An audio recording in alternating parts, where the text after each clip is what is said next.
Hello and welcome to the Skin Lovers Unite podcast, your source for all things skin science, skincare and business. I'm your host Kelly, otherwise known as SkinQueen, and I'm so excited for you to sink your teeth into today's episode. Welcome back to another episode, Skin Lovers. I am just so hyped up because in today's episode and video, if you're watching on YouTube, don't forget this podcast is now on YouTube as well. So if you want to jump over to YouTube and if you want to Chromecast this to your TV, if you've got a smart TV and you want to watch this on your TV, then you can definitely do that now. I'll make sure that I pop all the links below in the show notes, as well as in the link in my bio if you're finding this on Instagram, because we are up leveling in 2023. And that is exactly what I want to talk to you about today.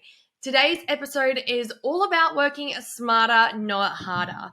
And this is a total vibe and something that I have been doing unconsciously, subconsciously for a while without even realizing. And this is what I really want to bring into 2023 so that you can begin to work smarter, not harder as well, especially if you are a business owner who works for themselves, or if you're somebody who's wanting to leave working as a therapist and go and work for themselves, or if you're a business owner with a small team and you're like, do you know what? I really need to leverage the hell out of my team. Or even if you want to start your own online business this year, I have got you on all bases. Oh my God, I'm so excited for this. So a little bit about where this actually came from and what it means to work smarter, not harder. So as I was speaking about in the last episode, when I first started my business, I really wanted to just do things a lot differently to how I'd been doing them in my life normally. So as you know, I'd worked in the skincare industry, but I'd been working in corporate for about 6 years where, I'd have to wake up every morning at 6:30, make sure that I was ready for work. If I wanted to go to the gym, if I wanted to walk the dogs, if I wanted extra time to make my hair look extra presentable, I would need to wake up earlier, also that I could be ready for my work day come 8 o'clock, 8:30, 9 o'clock, whatever it was. And I'm not a morning person. Never have been, never will be. To be honest, I'm not much of a night person either, but that's not the point of the story. And all I wanted to do when I worked for myself was to have nice, slow, easy mornings where I actually had time for myself, where I didn't have to set an alarm and wake up at the crack of dawn where I was still feeling tired, where I had to squeeze in a quick walk with the dogs before I got ready for work, where I had to just throw my hair up in a bun because I didn't actually have the time to make my hair really nice and presentable ahead of my work day, and where I just didn't have time to do anything for myself really in the morning, because that was not the vibe at all. And I know that seems so little, but that was a huge part of me wanting to go work for myself, was just so that I could have time to myself in the morning. How simple is that? And obviously now fast forward to today where I've been working for myself for 2.5 years. That's exactly the life that I'm living. And this just hasn't come overnight, obviously. When I first quit my job and started working for myself, I still remember having a catch up with my mum and my sister. And I was saying how, I'm really enjoying my time at the moment. I was saying all my days are, a little bit chill. I don't really have a proper routine. I'm kind of just going with the flow. If I decide at lunchtime I want to take a break and take the dog for a walk around the lake and then come home and have lunch and sit on the couch and watch TV, that's what I was doing. And my sister said, oh gosh, I could never do that. She's like, I love the structure and I love working 9 to 5. And for me, I'm such a structure person, by the way. I'm a Capricorn. I love having full control over my day. I love routine. I love structure. I love all that. Don't get me wrong. But for me, I didn't leave a 9 to 5 to go and work in another 9 to 5. I knew that if I wanted to work for myself, I wanted to do things my way. And so that's exactly what I started off with in my business and what I've continued to do up until this point. Now, when you do work for yourself, it can often feel like there are so many things that are on the to-do list. You've always got things to do, whether it's doing laundry, whether it's doing bookkeeping, whether it's doing stock take, stock ordering, whether it's replying to Instagram messages, doing the accounting, paying yourself, doing social media. You're not always just client facing. There's always something to be done. And I'm the exact same in my business. Obviously, I do one-on-one coaching and I also host programs and different masterclasses. So whenever I'm not client facing, there's always things that I need to do on my to-do list as well. However, going back to the working smarter, not harder concept, from the get-go, I really started to outsource things in my business that, one, didn't light me up, two, I didn't necessarily enjoy, nor could I do them confidently either, and three, I just didn't want to do. It's as simple as that. And so I wanted to today, in today's video, in today's episode, talk through the whole process for that so that you can get some little tidbits on how you can implement this into your business in 2023. This is going to be particularly helpful if you work for yourself or if you have a team but you're wanting to get off the tools and actually work on the business a little bit more. But essentially, it's going to be a really valuable episode for anybody who actually wants to enjoy life more, because that is what this concept is all about. And it brings me back to what I just said. When I quit my job, I didn't quit my 9 to 5 to go and work for another 9 to 5. When I quit my job and I started my business, I wanted to have more flexibility with my time. I wanted to be able to do what I wanted when I wanted. I wanted to be able to work when I wanted. I wanted to be able to go on a holiday and travel when I wanted. If I wanted to go for a skateboard in the middle of the day or go to the beach in the middle of the day, these are the things that I wanted to do. And so I made sure to set up my business accordingly. Now, just because you have a client-facing business, you might be a hairdresser, you might be a beauty therapist, you might be a skin therapist, doesn't mean that you can't live like this as well, because this is what it's all about. So the first thing that I really started to do in my business was, once I started to get a bit of traction with my clientele and I started to build my community and trust, I started to increase my pricing, only incrementally. So I still remember one of the first masterclasses that I actually hosted in my business was $199. So very, very affordable. I'm pretty sure it was a full day masterclass. I co-hosted it with somebody else. It was an awesome success.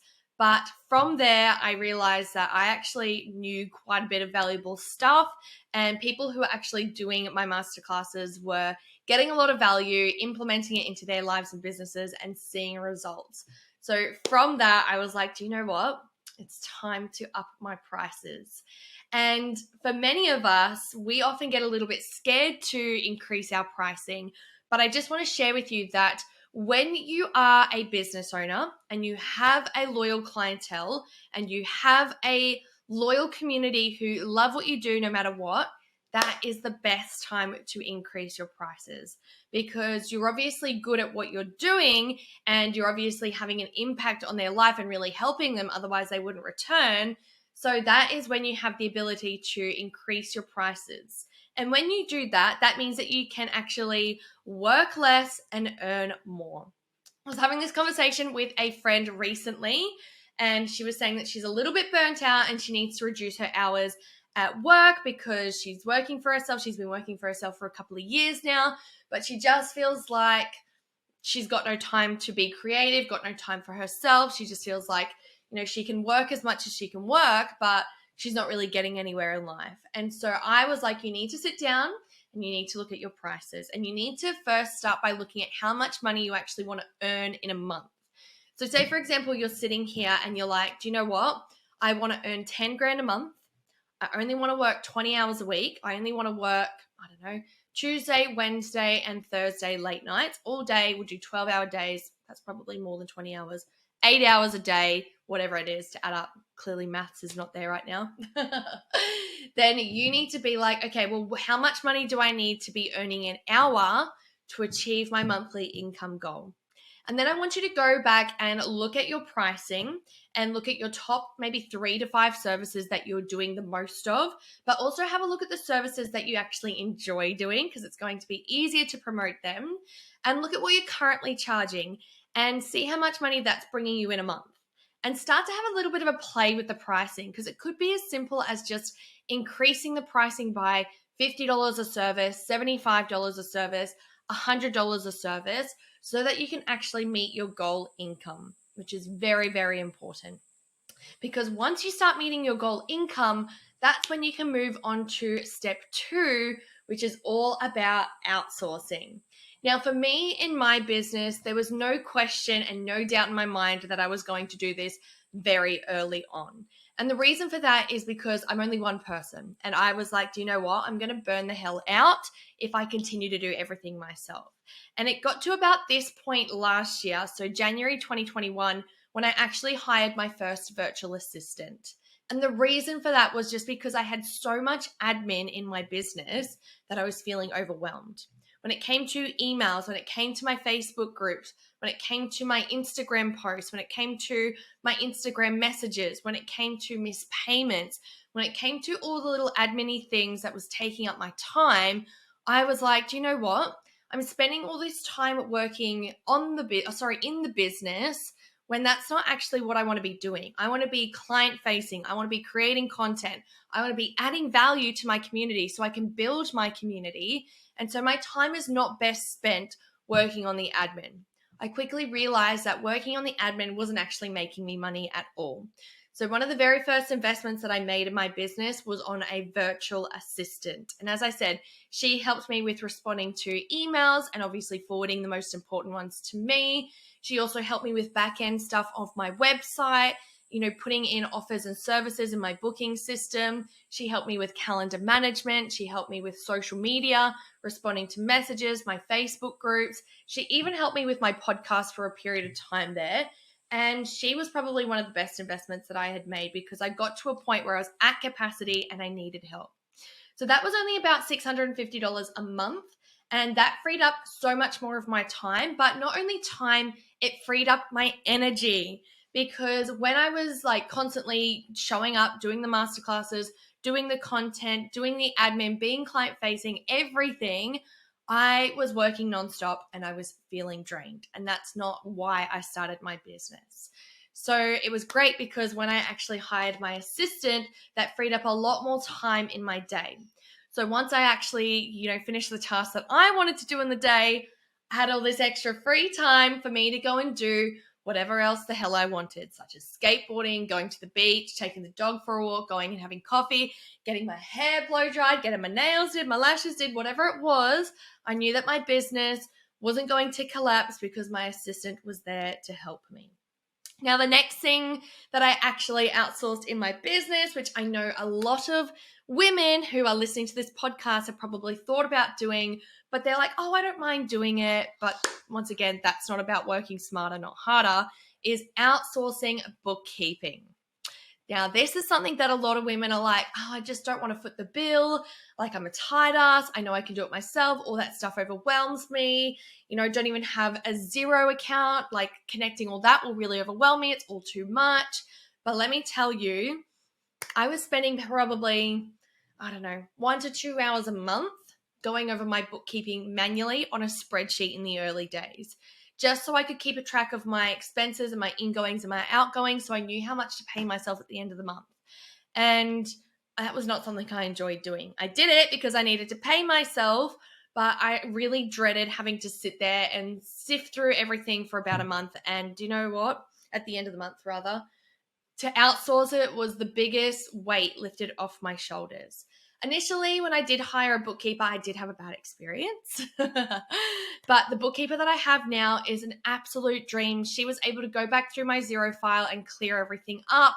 And now she keeps on top of my bookkeeping every week. She gave me really clear instructions on where to send receipts and when receipts go into my Xero file, how to actually mark them so she knows what category they fall under. And at the end of the month, we get a profit and loss statement that shares how much money we brought in, how much money we went out, as well as a pay slip on how much to pay myself, put aside for tax and super.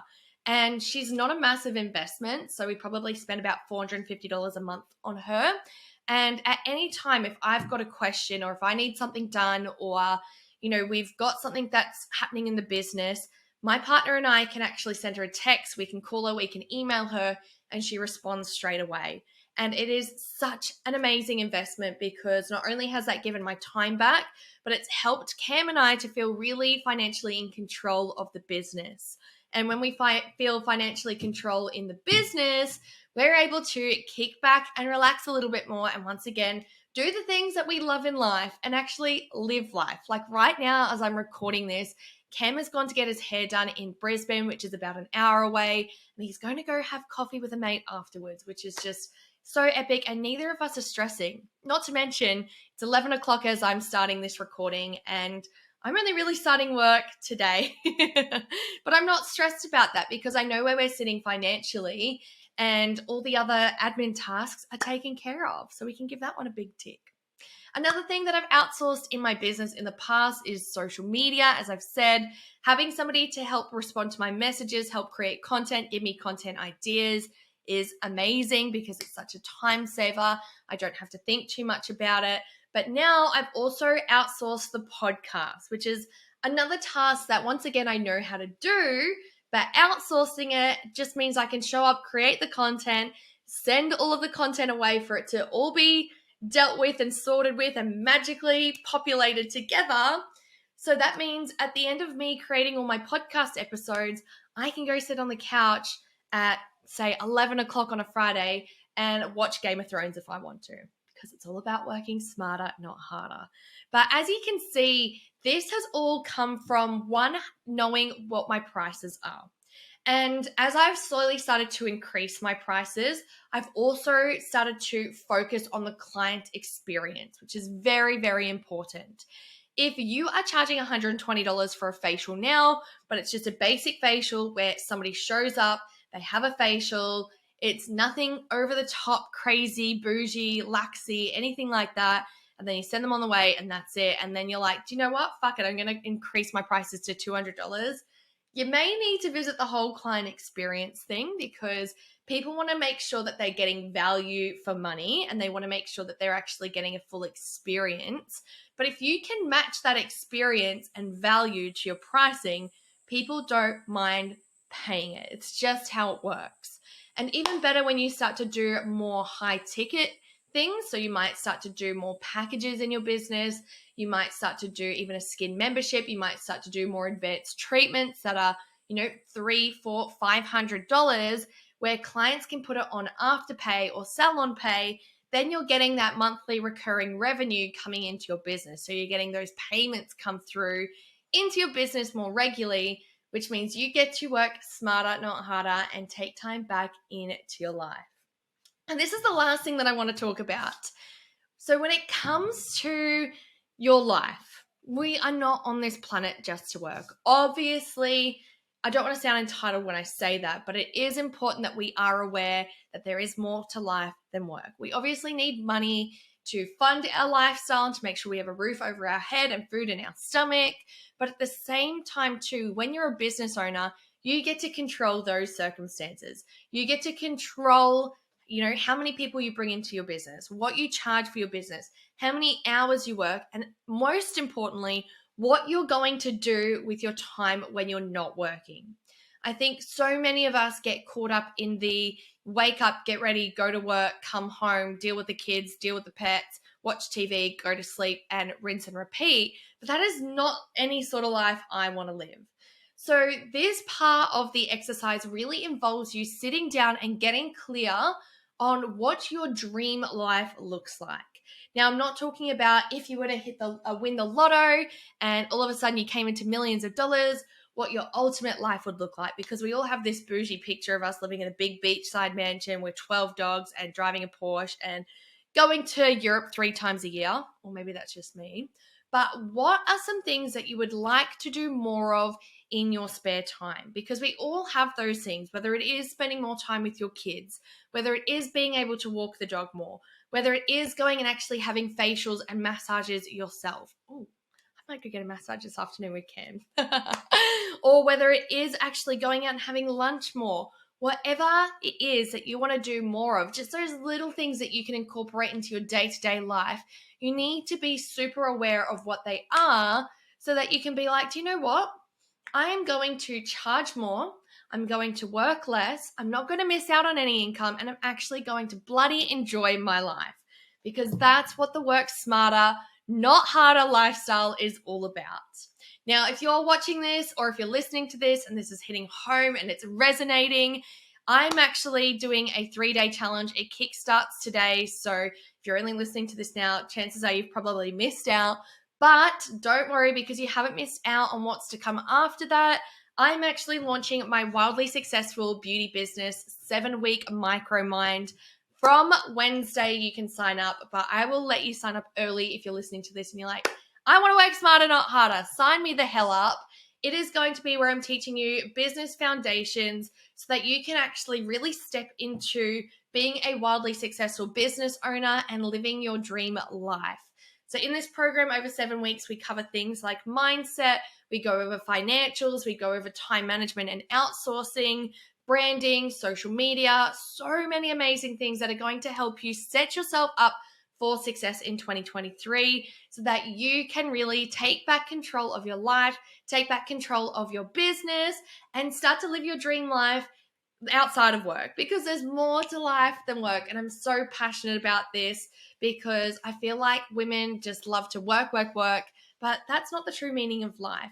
You can really work smarter, not harder, to achieve your goals and have a happy balance of both. Because at the end of the day, I'm sure you're a bit like me. You didn't quit your job to go into another job. You quit your job to have more time flexibility with your family, to earn more money, to be able to work the hours that you want, to be able to go away with your family whenever you want, to be able to, have 3-day weekends if that's what you want to do.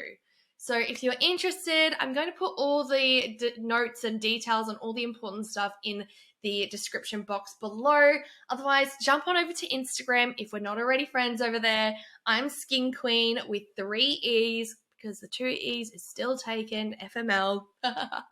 And all of the details will be there in the link in my bio. But I super hope you have enjoyed today's video, enjoyed today's episode, and I cannot wait to see you in another episode. Love you, Skin Queens.